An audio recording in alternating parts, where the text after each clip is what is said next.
दोस्तों YouTube के hype classes में आपका स्वागत है। मैं हूं शिवाजी झा। कल हमने प्रथम कर्नाटक युद्ध के बारे में पढ़ा था और समझा था और उस युद्ध के परिणाम के रूप में हमने देखा था कि किस तरह से ब्रिटिश ईस्ट इंडिया कंपनी और फ्रांसीसी ईस्ट इंडिया कंपनी अपना हित साधने के लिए भारतीय राज्यों को भी नहीं छोड़ रहे थे। हमने यह भी देखा था उस युद्ध के माध्यम से कि किस तरह से फ्रांसीसी ईस्ट इंडिया कंपनी ने भारत के नवाब यानी कि कर्नाटक के नवाब को किस तरह से पराजित कर दिया था। तो एक बात तो स्पष्ट हो गया था प्रथम कर्नाटक युद्ध से कि अब भारत में यदि कोई शक्ति है तो वह या तो ब्रिटिश ईस्ट इंडिया कंपनी है या फिर फ्रांसीसी ईस्ट इंडिया कंपनी है। भारतीय कोई ऐसी सत्ता नहीं है जो इस दो कंपनियों को पराजित करके भारत से बाहर कर सके। द्वितीय कर्नाटक युद्ध इसको और भी स्पष्ट कर देगा। आइए समझते हैं कि किस तरह से द्वितीय कर्नाटक युद्ध पूर्णतः भारत में लड़ा गया भारतीय युद्ध था और भारत की जो क्षेत्रीय शक्तियां थी हैदराबाद और कर्नाटक वो किस तरह से आपस में ही उत्तराधिकार के युद्ध में उलझकर बर्बाद हो गए और इन दोनों कंपनियों को एक अवसर दे दिया कि आप भारत में आगे अग्रसर रहें। हालांकि तृतीय कर्नाटक युद्ध तक आते आते आप देखेंगे कि ब्रिटिश ईस्ट इंडिया कंपनी ने फ्रांसीसी ईस्ट इंडिया कंपनी को भी इस बात के लिए मजबूर कर दिया कि वह भारत से वापस चला जाए। तो आइए समझते हैं द्वितीय कर्नाटक युद्ध को।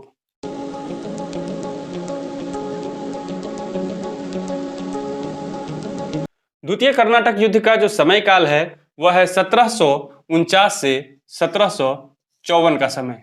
बहुत महत्वपूर्ण है। सबसे पहले तो आपको यही पता होना चाहिए कि पहला कर्नाटक युद्ध कब से कब तक लड़ा गया, फिर द्वितीय कर्नाटक युद्ध कब से कब तक लड़ा गया, क्योंकि मिलाने वाला प्रश्न इस तरह का आता है। जब हम क्वेश्चन पर बात करेंगे, यह कर्नाटक युद्ध समाप्त होगा तो हम यूरोपीय कंपनी के आगमन टॉपिक से जुड़ा हुआ जो भी सवाल पूछा गया है, हालांकि हम साथ साथ कर रहे हैं लेकिन फिर भी अलग से भी आपको हम कुछ ऑब्जेक्टिव क्वेश्चंस करवाएंगे। तो आइए समझते हैं। सबसे पहले तो मैंने आपको बताया जो समय काल है। उसके बाद देखिए पहला बिंदु, यह युद्ध हैदराबाद तथा कर्नाटक के विवादित उत्तराधिकारियों के कारण हुआ। देखिए यह लड़ाई क्या थी। प्रथम कर्नाटक युद्ध में हमने क्या देखा कि जो भी लड़ाई है वह कर्नाटक के अंदर है, लेकिन द्वितीय कर्नाटक युद्ध में क्षेत्र का विस्तार होता है और विस्तार होकर केवल कर्नाटक नहीं बल्कि कर्नाटक और हैदराबाद दोनों इसमें समटा जाते हैं। कारण क्या है, तो दोनों ही राज्य में उत्तराधिकार की लड़ाई प्रारंभ हो गई है। और आपको तो पता ही है, प्रथम कर्नाटक युद्ध से ही आपको पता है कि चाहे वह ब्रिटिश ईस्ट इंडिया कंपनी हो चाहे फ्रांसीसी ईस्ट इंडिया कंपनी हो, उत्तराधिकार की लड़ाई में वो बढ़ चढ़कर भाग लेते हैं और अपना अपना जो प्रतिनिधि है वह गद्दी पर बैठाना चाहते हैं। यह केवल भारत में ही नहीं, इन दोनों कंपनियों ने, इन दोनों देशों ने यूरोप में भी ऐसा ही किया था। ऑस्ट्रिया के उत्तराधिकार के युद्ध को हमने प्रथम कर्नाटक युद्ध में समझा था। अब यहाँ देखिए वही खेल भारत में हो रहा है। अब हैदराबाद में और कर्नाटक में उत्तराधिकार की लड़ाई प्रारंभ होती है और दोनों जो कंपनियां हैं भारत में अपना अपना उत्तराधिकारी दोनों ही राज्य में खड़ा कर देता है। इसको समझिए। सबसे पहले मैं हैदराबाद के बारे में आपको समझाऊंगा, फिर कर्नाटक के बारे में समझाऊंगा। थोड़ा कठिन है लेकिन यदि आप ठीक से मेरी बातों को सुनेंगे, गौर से सुनेंगे और आप वो देखेंगे बोर्ड पर लिखा हुआ, तो आप बहुत अच्छे से इस युद्ध को समझ सकेंगे। देखिए 1748 ईस्वी में हैदराबाद के स्वतंत्र राज्य के संस्थापक निजामुल मुल्क की मृत्यु हो गई। मैंने कहा आपको कि यहाँ उत्तराधिकार की लड़ाई है। तो होता क्या है, सबसे पहले 1748 में हैदराबाद के जो पहले जो वहाँ के संस्थापक नवाब थे, निजाम थे, निजामुल मुल्क, उसकी मृत्यु हो जाती है। और जैसे ही मृत्यु होता है तो वहाँ पर उत्तराधिकारी कौन होगा, यह प्रश्न खड़ा हो जाता है। अब देखिए जब यह प्रश्न आ गया कि अब उत्तराधिकारी कौन होगा हैदराबाद का, तो वहाँ पर विवाद शुरू होता है। यहाँ निजाम के पुत्र, एक पुत्र है नासिर जंग, तो निजाम के पुत्र नासिर जंग और परपोत्र या भतीजा मुजफ्फर जंग, ये परपोत्र है या भतीजा है बहुत स्पष्ट नहीं है, तो मुजफ्फर जंग और नासिर जंग दो दावेदार हैदराबाद में खड़ा हो जाते हैं। एक तो पुत्र ही है निजामुल मुल्क का नासिर जंग और दूसरा परपोत्र है मुजफ्फर जंग। ये दोनों कहता है कि मैं गद्दी पर बैठूंगा तो मैं गद्दी पर बैठूंगा। ये हैदराबाद की गद्दी की लड़ाई शुरू हो जाती है। अब देखिए यह एक मौका है दोनों ही कंपनियों के लिए, चाहे वो फ्रांसीसी ईस्ट इंडिया कंपनी हो चाहे ब्रिटिश ईस्ट इंडिया कंपनी हो। इस जंग में वो घुस जाता है। किस तरह से, ये देखिए, अंग्रेजों ने नासिर जंग का साथ दिया। अब देखिए, दो व्यक्ति है, दो दावेदार, नासिर जंग और मुजफ्फर जंग। नासिर जंग को सपोर्ट कर रहा है अंग्रेज, और दूसरी और कौन है, मुजफ्फर जंग, जिसको सपोर्ट कर रहा है फ्रांसीसी। ये वास्तव में फ्रांसीसी और जो ब्रिटिश हैं, ये दोनों की आपस की लड़ाई है, लेकिन वह इसको किस रूप में लेते हैं वो देखिए, किस तरह से स्थानीय शासक को लड़ाकर सत्ता हथियाने में लगे हुए हैं। तो एक तरफ नासिर जंग के साथ अंग्रेज है और मुजफ्फर जंग के साथ फ्रांसीसी है। 1750 ईस्वी में नासिर जंग ने मुजफ्फर जंग को बंदी बना लिया। देखिए, जो भी अब कार्रवाई होगा इस नवाब या नवाब के उत्तराधिकारी के द्वारा, उसमें कहीं ना कहीं जो कंपनी की सेना है, चाहे वो ब्रिटिश हो या फ्रांसीसी हो, उसका सहयोग होगा। तो 1750 ईस्वी में नासिर जंग ने जिसका साथ कौन दे रहा है, अंग्रेज, तो अंग्रेजी सेना की सहायता से मुजफ्फर जंग को बंदी बना लिया। लेकिन हुआ क्या, जल्द ही फ्रांसीसियों की सहायता से नासिर जंग की हत्या कर दी गई।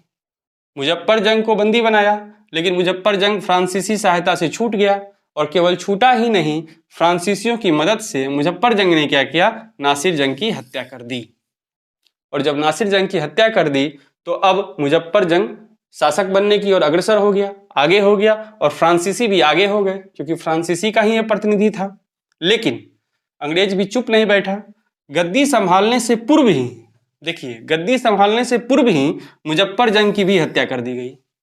अब कोई शासक नहीं है यहाँ, दो दावेदार थे, नासिर जंग की हत्या मुजफ्फर जंग ने की, मुजफ्फर जंग की हत्या करवा दी गई गद्दी संभालने से पहले, और अंततः फ्रांसीसियों की सहायता से नासिर जंग का छोटा भाई सलावत जंग गद्दी पर बैठता है। अब देखिए, नासिर जंग को कौन साथ दे रहा है, नासिर जंग को साथ दे रहा है अंग्रेज, लेकिन नासिर जंग का जो छोटा भाई है सलावत जंग, वह फ्रांसीसियों से मिल जाता है और सलावत जंग को गद्दी पर बैठा दिया जाता है।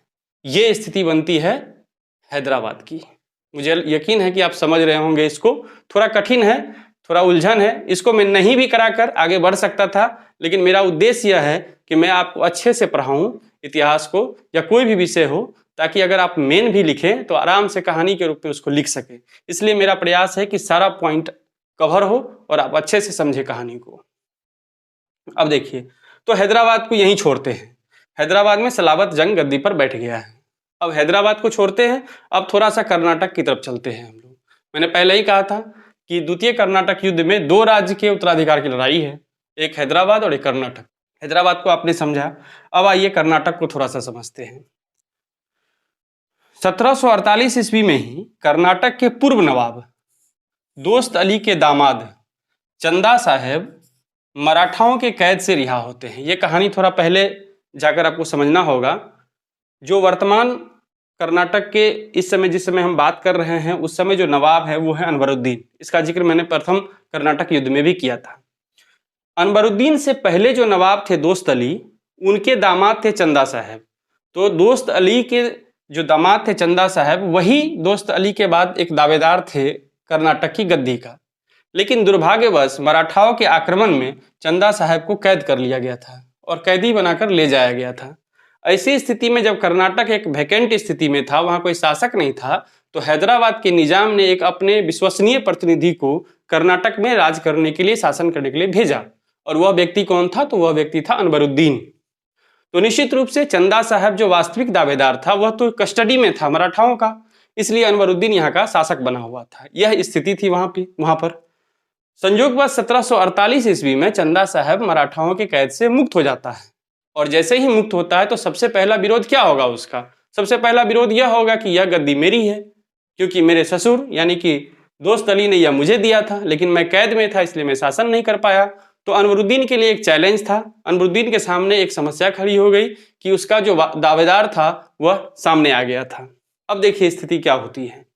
चंदा साहब अनवरुद्दीन के नवाब बनने का विरोध कर रहे थे, करेंगे ही, लेकिन स्थिति यह थी कि अंग्रेज अनवरुद्दीन के साथ थे। अंग्रेज जो थे वो अनवरुद्दीन के साथ थे। तो अब स्थिति स्पष्ट है, यदि अंग्रेज अनवरुद्दीन के साथ है तो फिर चंदा साहब के साथ कौन होगा? निश्चित है कि फ्रांस होंगे, फ्रांसीसी होंगे, ये तो होना ही था। आगे देखिए, फ्रांसीसियों ने मुजफ्फरजंग और चंदा साहब। चंदा साहब कौन है? कर्नाटक का दावेदार, उसको फ्रांस साथ दे रहा है। मुजफ्फरजंग के बारे में पहले ही हमने चर्चा कर लिया है, उसको साथ कौन दे रहा था? उसका साथ कौन दे रहा था? फ्रांसीसी।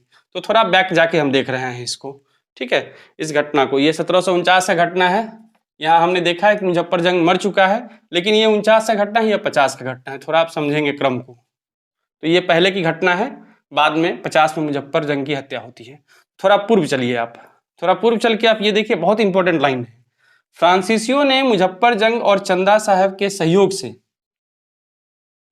1749 ईस्वी में अंबूर के युद्ध में, ये बहुत इंपॉर्टेंट है, कई बार पूछा गया सवाल है, अंबूर के युद्ध में अनवरुद्दीन को पराजित कर हत्या कर दिया।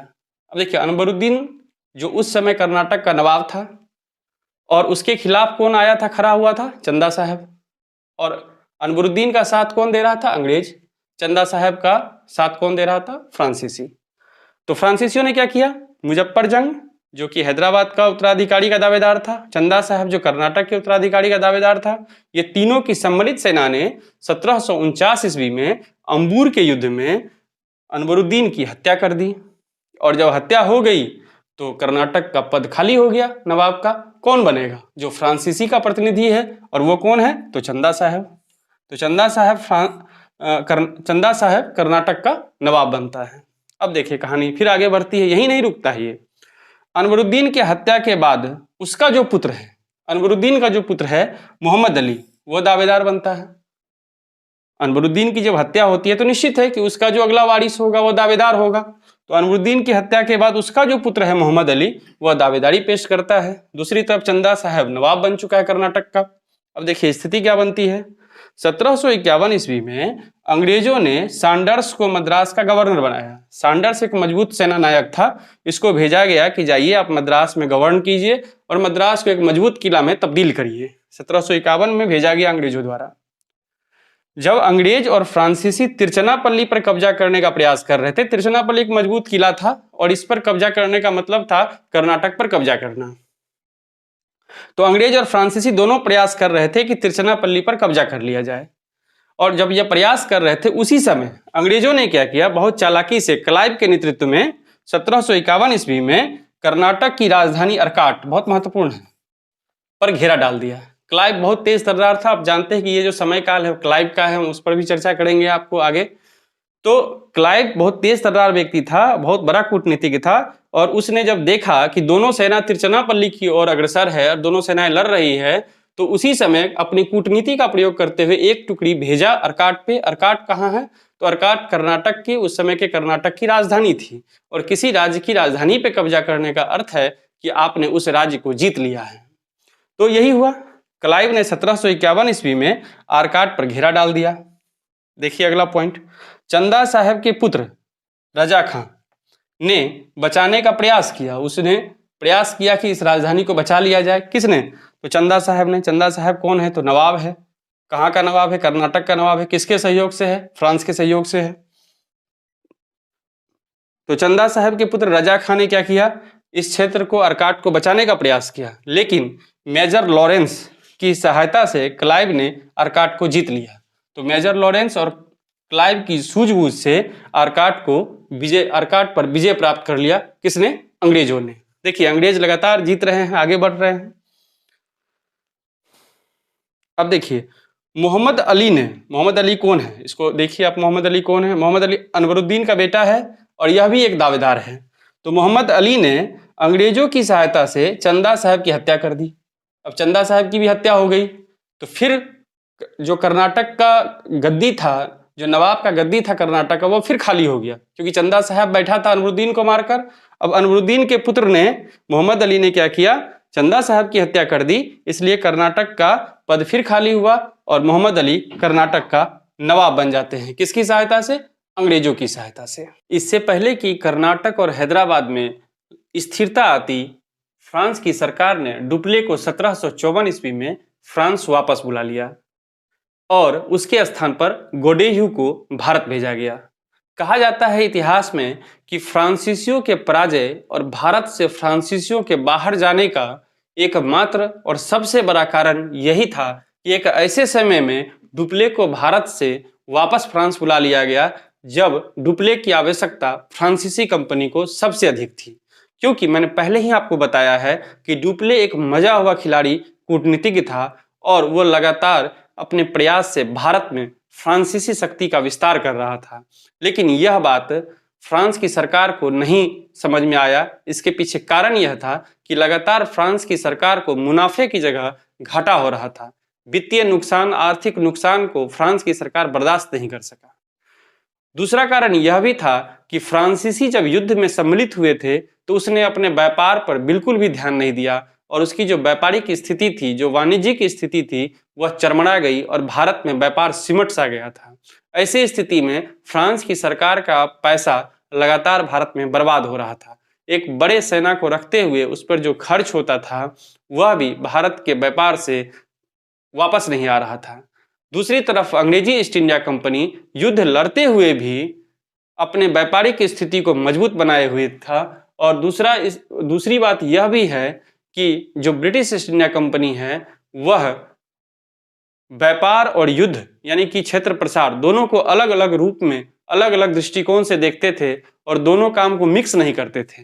यही कारण है कि जो ब्रिटिश ईस्ट इंडिया कंपनी है वह सफल रही व्यापारिक दृष्टिकोण से और बाद में प्रशासनिक दृष्टिकोण से भी, विस्तारवादी दृष्टिकोण से भी। और फ्रांसीसी ईस्ट इंडिया कंपनी जो है केवल एक ही दृष्टिकोण रखने के कारण, साम्राज्यवादी दृष्टिकोण रखने के कारण बहुत जल्दी देश से बाहर हो गई। अब देखिए स्थिति यह बनती है कि डुप्ले को वापस बुलाया जाता है और गोडेह्यू को उसके स्थान पर भारत भेज दिया जाता है। गोडेह्यू को भारत भेजने का उद्देश्य यह था कि आप भारत जाइए और भारत जाकर इस युद्ध को समाप्त कीजिए ताकि जो धन का नुकसान हो रहा है, जो फ्रांसीसी धन बर्बाद हो रहा है, वो रोका जा सके। और गोडेह्यू तुरंत आते ही उसने क्या किया, 1754 ईस्वी में पौंडीचेरी की संधि की। तो ब्रिटिश ईस्ट इंडिया कंपनी और फ्रांसीसी ईस्ट इंडिया कंपनी आपस में 1754 ईस्वी में कौन सी संधि करते हैं, पौंडीचेरी की संधि करते हैं। और इस संधि के शर्त के तहत दोनों ही जो कंपनियां हैं एक दूसरे के जीते हुए क्षेत्र को वापस कर देते हैं, यानी कि इस युद्ध का जो परिणाम है वह शून्य हो जाता है। फ्रांसीसियों ने जिस भी क्षेत्र पर कब्जा किया था वह ब्रिटिश को वापस होता है और ब्रिटिश ने जिस क्षेत्र पर कब्जा किया था वह फ्रांसीसियों को वापस कर दिया जाता है। इस युद्ध का जो परिणाम है वह शून्य होता है, लेकिन शून्य सिर्फ देखने में लग रहा है, लेकिन इसका जो अंतर्निहित परिणाम है वह यह है कि अब भारत में ब्रिटिश ईस्ट इंडिया कंपनी सर्वशक्तिशाली है, सर्वशक्तिमान है, सर्व कूटनीतिज्ञ है और यही आने वाले समय में भारत पर राज करेगा, भारत के व्यापार पर राज करेगा, भारत के राजनीति पर राज करेगा। और फ्रांसीसी जीत कर भी हारे हुए थे और उनको अब बाहर जाना था। हालांकि अभी एक और कर्नाटक युद्ध बाकी है। जब हम तृतीय कर्नाटक युद्ध को समझेंगे, पढ़ेंगे, तब और स्पष्ट स्थिति बनेगी कि किस तरह से फ्रांसीसियों का व्यापार भारत से समाप्त हो जाता है। तो अगले वीडियो में हम समझेंगे तृतीय कर्नाटक युद्ध को। लेकिन तब तक आप हाइप क्लासेस को देखते रहिए, लाइक कीजिए, सब्सक्राइब कीजिए और वीडियो को लगातार शेयर करते रहिए। धन्यवाद।